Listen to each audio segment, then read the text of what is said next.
Hey guys, in this video, we're gonna go ahead and throw the intake manifold back on, put in some air filters, and then go ahead and reassemble kind of the motor and put the other valve cover on. A few other things, kind of put the engine back together in place as best as we can, kind of the way that it was. We're gonna start the car and see how things go. Let's get on it.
We skipped a few steps, guys. I did reassemble the motor. There's some stuff I didn't capture, but it's kind of in a time crunch. As you can see here, take a look, everything is reassembled. I will say I did not have time to degree the motor, guys. That's kind of a big no-no. So like if you go ahead and do this job, this timing belt job, or the variators, really it's the variators. If you do the variators and you loosen those cam gears and they're not in the exact place that they were, you're gonna have to redegree the motor. I don't have the time to do it right now, unfortunately, because I am relocating. I'm packing up everything in the house, moving things around, so right now I can't do that. What I do have is I do have the motor running, and you can do what I did and start the motor. It will idle. It's not perfect. You can tell it's slightly off, like it'll be just a little bit rough when it's cold, and then once it warms up, it's fine. But obviously that's not ideal. You really want to dial that thing in. I only did this so that I could basically get this thing to be able to back out of the garage, drive it up into a transport, and then have it basically taken to where the new place is. Then I can go ahead and pull the panel back out and go dive back into this and actually dial the motor in. It kind of sucks because I'm gonna have to go ahead and take off valve cover gaskets and the K-frame again, and probably the air box. I'm gonna torch some valve cover gaskets I just put in. So it kind of sucks in that regard. However, that's the price you pay. You gotta pay to play, guys. So unfortunately, it is what it is. With that being said, this is obviously a short video, guys. I apologize. There's not a whole lot of content in this, but the car is now running. I did vacuum bleed the cooling system here. I didn't show that, unfortunately, guys, because like I said, in the essence of time, I don't have a lot of time to do this. I'm trying to clean things up and wrap them up pretty quick, but also accurately so that I'm not shortcutting stuff as much as I can, because that's not the right way to do this. I did bleed the cooling system here. What you basically do, just a kind of a quick overview, cap comes off.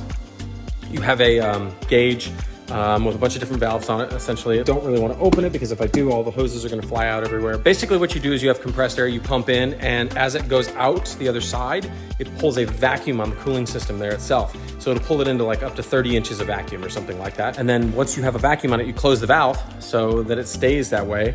And all the hoses, you'll see the radiator hoses and some of the other coolant hoses will just collapse essentially. And then what you do is you have like a 5-gallon bucket and you basically fill it with coolant. And I used the Xerox, the Valvoline Xerox G48. This stuff right here, as you can, I don't know if you guys can see it through the plastic here very well, but this stuff works really, really well. It's good for BMWs, Volvos, Mercedes, all that stuff. It's good for aluminum engines, basically, okay? That's what you want to use in there. Don't use the green stuff. Don't use that. It's formulated for aluminum engines, so you don't have problems. I think the Xerox G48 is probably as close as you're going to get to the factory glycoshell stuff, if I remember correctly. I'd have to go look up the specifics on it, but I'm pretty sure that it's the closest you can get. to the factory stuff. All right, guys, this car is done. As you can see, engine is fully assembled. It is back on the ground here on all 4 wheels. The interior could probably use a detail at this point. You guys can probably see there's some dirt and fingerprints, you know, on the seats and stuff like that. It needs a bath, basically. It needs to be cleaned up. I'm gonna go take this thing for an actual test drive around the block in a little bit. Obviously, we have the fans on it here and the AC on full blast. Try to get this thing to heat up a little bit more, or quicker, rather. Take a look. Here's where we are. So temperature's coming up a little bit, close to 210, probably 160, 170 is my guess. Oil pressure looks pretty good. Oil temp is obviously low, it's not really hot. It's getting there. Motor's obviously running. So far so good. Just let this thing keep going. All right, guys, we're driving it. Seems to drive pretty good so far. I don't have any problems with the battery light or weird shifting. A little bit more on what I was talking about with relocating. We're probably moving out of state is what's gonna happen.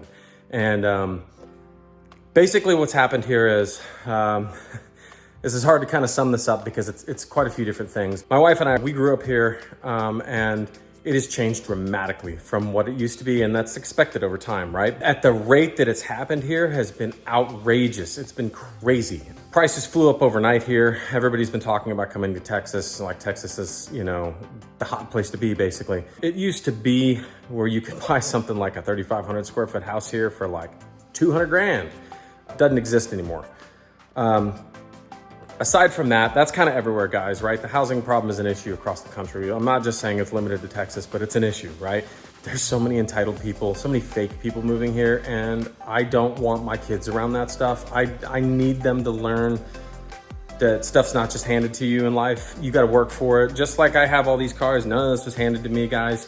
I worked my tail off my entire life. I worked on cars for a long time. I did a lot of backbreaking work, and you know, my hands are beat up. I've got battle scars, so to speak, to show from it. The other thing is, like I said about the environment around here, you're a product of your environment, right? Where there's a whole bunch of people that are entitled. There's everybody talks about money. Everybody's playing keep up with the Joneses.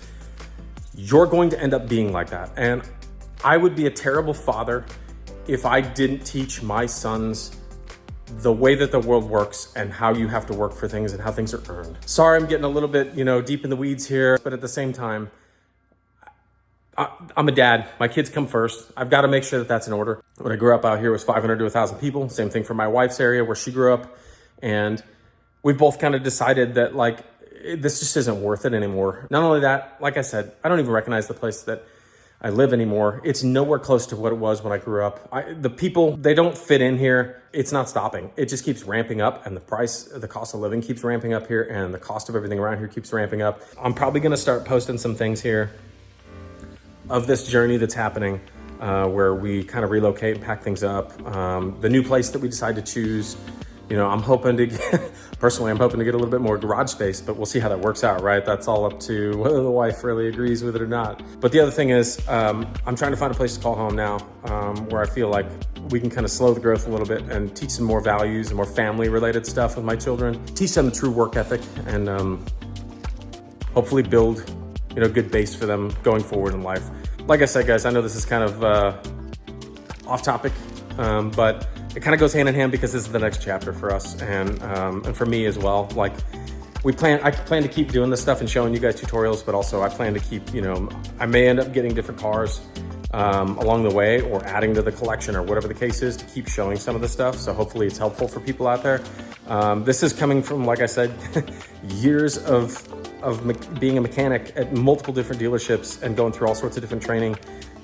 So hopefully it's helpful, right? But anyway, as for the Ferrari, not bad for an old timer here, you know, who hasn't touched one of these cars probably at about, I would say, since 2010, somewhere around there. So a good bit of time. I will admit, you know, there's some stuff I did forget over the years about these cars. However, you know, it's kind of like riding a bike. Once you get back in there, it's kind of like, oh yeah, you know, you start to remember these things. But thank you so much for watching. Thank you for sticking with in the series. If you watched all the videos, I appreciate your support. I appreciate all the kind words and all the comments. Please keep them coming. If you guys got suggestions for stuff, let me know. I'm happy to try to incorporate that stuff into what I'm doing. This car here, the Maserati, it needs some work. I'm not shying away from you guys, the Maserati community. I still need to get into that. Like I said, I'm moving right now, so it's gonna be a little bit tough to do that while everything's in transit, right? Back and forth. There's some work that absolutely needs to be done to this thing. I need to go through suspension on this car in the front, the control arm bushings. I still need to go through bleeding the brakes on both the Ferrari and the Maserati, the cooling system. There's some stuff that just needs to happen. There's no lack of stuff to do and show you guys, and I'll do that and post that stuff, and hopefully it's helpful, right? Guys, I'm gonna wrap up, and I will catch you guys on the next one.